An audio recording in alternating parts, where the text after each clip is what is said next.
کہ اگر ہر وقت یہ احساس رہا کہ میں کسی کے لیے کچھ کر نہیں سکا،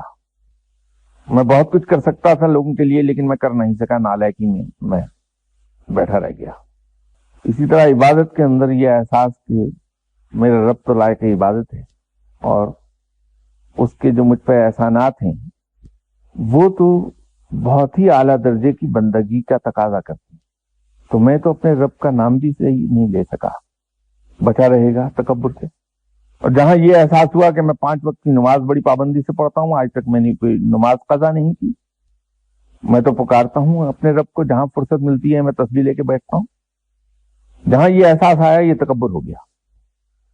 یہ گنوا دے گا سب عبادت کو۔ تو اس احساس کو دور رہنا چاہیے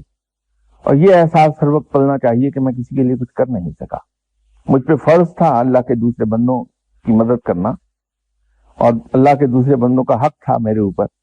کہ میں ان کے لیے کچھ کروں، تو میں کر نہیں سکا، بھلے سارا وقت کر ہی رہا ہوں لیکن احساس یہ دل میں رہے کہ میں کچھ کر نہیں سکا کسی کے لیے، تو تکبر سے بچا رہے گا۔